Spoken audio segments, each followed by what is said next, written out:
I've had a lot of people ask how you handle, like, when you get a hank of yarn, what you do with it, because most people are used to them coming from the store where they're already in like a ball form, or like they're already ready to knit. And when you buy like handmade yarn and stuff, it always comes in like this kind of like hank style where they're not like pre-wound, ready to be knitted or crocheted or whatever. And I wanted to help people out with that, with what I do to my hanks to make them ready to knit from. And it really is kind of a struggle. You don't want it to tangle up because then it turns into this big yarn barf mess. So I'm going to show what I do to hopefully help people. So if they buy like handmade yarn or buy yarn from me that comes in this form, that it's not going to be a big challenge. So what I do, this is going to be hard because I only have one hand, but they come like this, right? And it's like, this is called a hank. It's usually like 100 grams, or if they have like mini hanks too, they're like 25 grams. But usually they're like 100. So this is a hank that I got from, I forget their name. This is Lattes and Llamas. They do a lot of knit-alongs. So this is for a sock pattern that I wanted to work on. That's an Oregon Trail pattern for socks. So I got this one from them, and I got a dark gray too, so I can do that one too. But so it comes like this. And what you're gonna want to do, it's like they're really long, but they fold them, then they twist them together. So this is like a half. So this end obviously doesn't separate. So we're gonna flip it over. This one is gonna come apart, and it's just tucked inside the loop of the yarn. So what you're gonna do, you flip it like that, and that separates it, and then I let it go. And that's like a full yard. So it looks like that. And what you want to do, you want to find where the yarn actually begins, which can be that's like the hardest part, is trying to figure out where the yarn actually begins so you can start unraveling it to like form it into a ball. So usually I come along here. See, they're kind of tied together too. And some people don't do this. Like, this is more like a mill process where they'll take the actual yarn and like tie it together. But like with mine, other people I've seen do, they use like spare yarn. You just tie them together because you don't want these to bunch up and get all tangled, because then it's basically ruined. It's not worth your time to try to untangle it. So yeah, and there's usually, what I do, there's always 4 sections. Like, you do 2 in the middle like this, and that's usually where the beginning of the yarn is. And then like up here there's another one. Ignore my dirty living room. Down here there's another one. So you want to find the end of the yarn. So I'm going to do that because I only have one hand. Okay, so I'm betting it's either this one, or I'm really thinking it's this one. Is like, if I cut this one, it's going to be the beginning of the yarn. But what you want to do before you start unraveling, you want to cut all these little binding strings. So I'm going to do that now, and I'm going to start up with this white one. I mean, sometimes they do them like it's a different color where it starts, but I don't think that's what's going on here. So I'm going to cut this one. If I can get it to stay on my leg. Okay. It really is hard doing this with one hand, but I'm going to try. So I'm going to cut it like so. Then we are going to just pull that string off.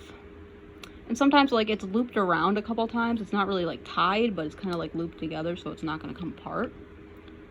And again, this is very hard to do one-handed, but we're going to try.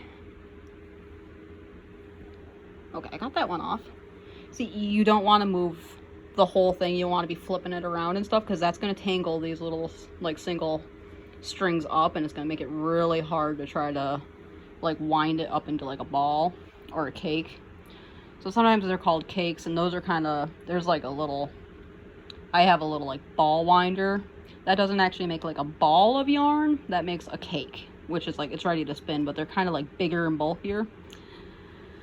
So like for socks and stuff, like if I'm switching colors and stuff, I like to do like actual like balls of yarn, because they're smaller, they're more compact, they're easier to travel with, because I like to knit when I'm doing other stuff. Like if the kids have sports going on or something, I'll bring my bag with me and I'll work on stuff.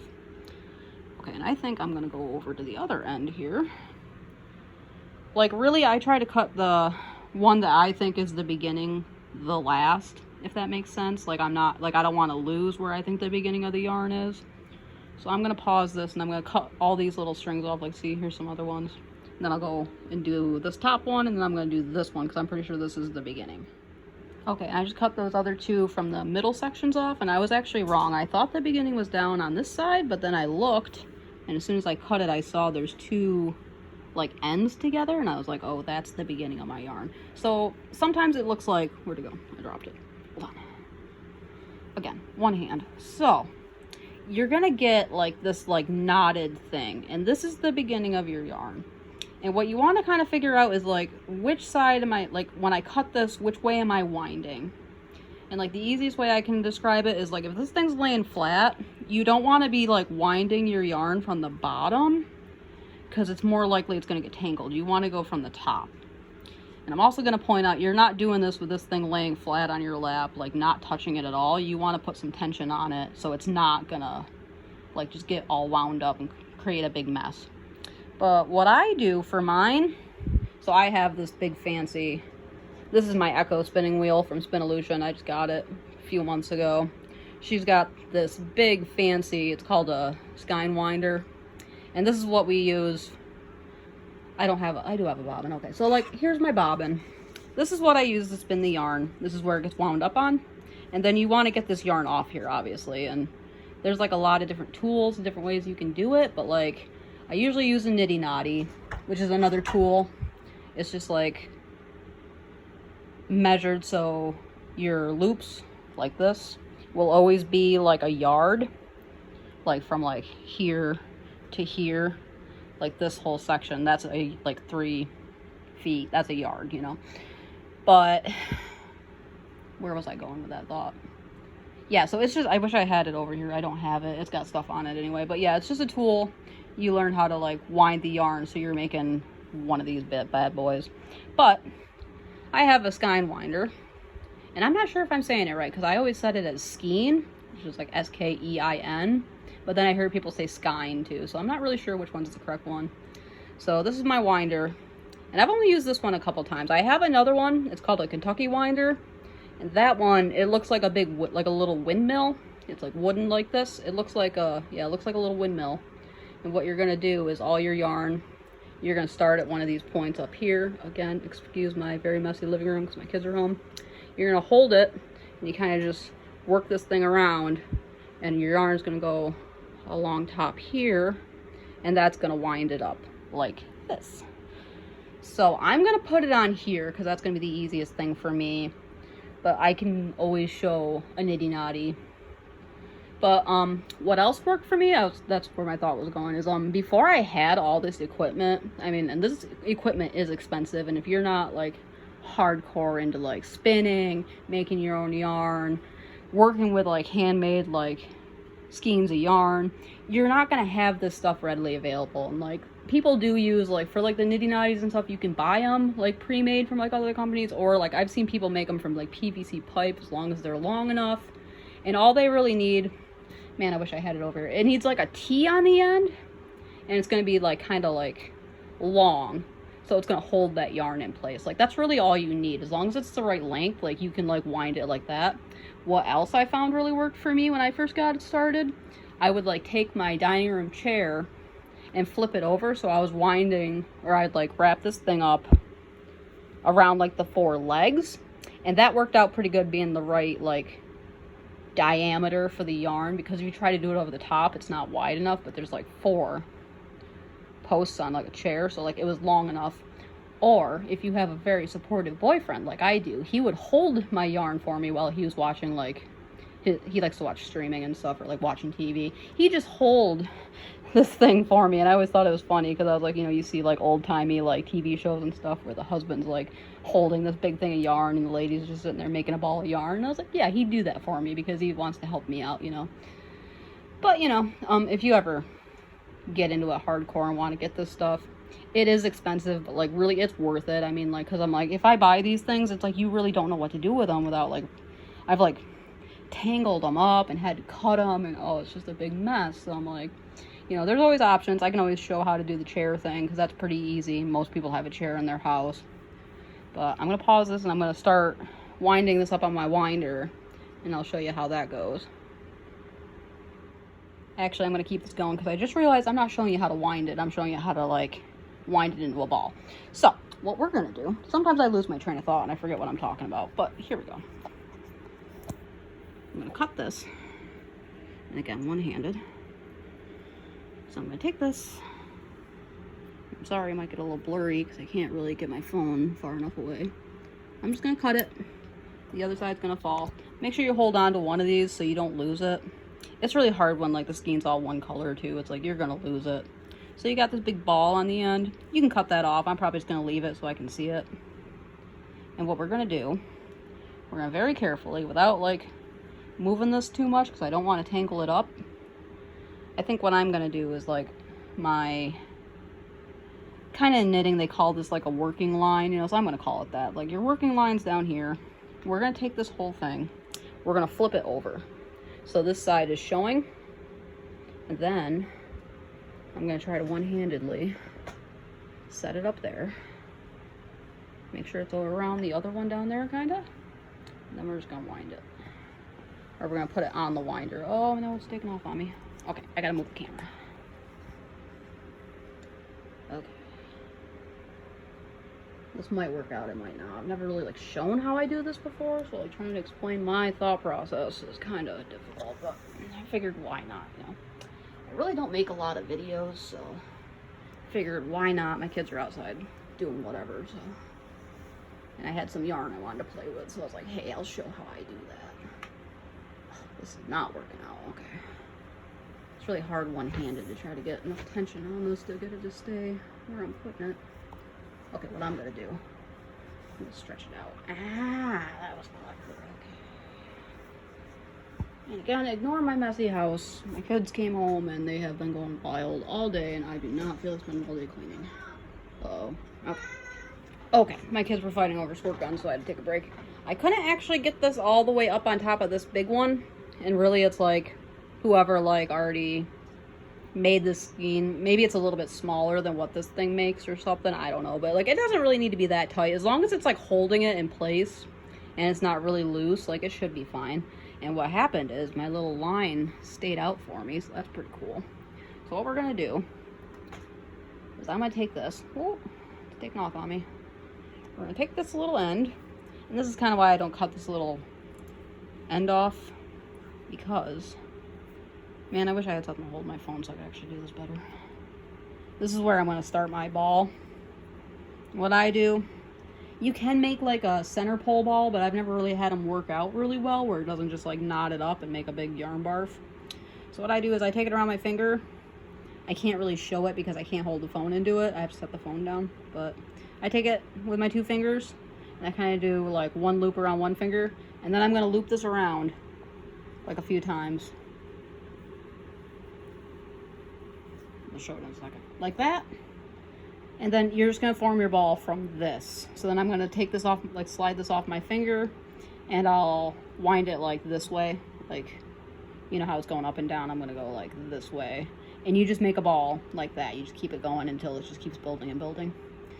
Like to make a center pole ball, that's kind of how you start it. I don't really remember how to do it. I remember that's like you start it like this, but you like want your end to like kind of be in a different spot, so then like you could just pull that out, and it doesn't put as much tension on the like inside of the ball. It's like it's kind of hollow, so then you can pull it out. But like I have not had it work out for me, so I'm not even going to show that. But yeah, so I'm just gonna slip this off my finger and I'm gonna start my ball, and then I'll show how I like kind of wind it. You don't really need to turn this thing. It's probably gonna turn anyway because there's really nothing holding it. I could probably hold it with my feet, but I'm just gonna, you just kind of pull this off. You see it? And it's just gonna keep going until I get a nice little ball of yarn, and then it's gonna be easier to knit from because I want to make some socks. So I'm gonna pause this and I'm gonna work on my ball, and I'll show you the finished result. So yeah, I just wanted to show this is the start of my little ball. It really doesn't have to be pretty. It's a ball of yarn, you know, as long as it's gonna unwind when you pull it, when you're knitting or crocheting or whatever, it's gonna be fine. So yeah, there's my little start of my ball, and like see as I go, I just kind of pull this. You want to kind of watch this line and make sure like it's not going to get all snagged up. Like sometimes they like are wound like through each other. I'm hoping that's not going to be a problem today because I don't want to deal with that. And the way you deal with that is you kind of, if this thing is small enough, I'll just like, say, I can't really describe it, but we're gonna go up here a little bit. Like, say, see how this is gonna keep going, but like, let's say it's like snarled up inside here somewhere. I would just take this ball and you kind of just like work it through. You kind of like untangle the knot using this itty bitty little thing, which works really good when it's really itty bitty, but once it gets really big, like that's when it becomes a challenge. And yeah, this is why you want to have this on something to hold it in place, because you don't want, what I've learned in my travels is if you have this thing just like, I try to do it just sitting on my lap and just like, oh, if I go really slow, like this whole thing is going to start moving around, right? Like as soon as you pull it, like you're not going to do it on purpose, but like that's what's going to happen, and it's going to get all tangled up. I've had to cut them. I've had to like throw like half of a like skein of yarn away because like I couldn't do anything with it because it was so tangled.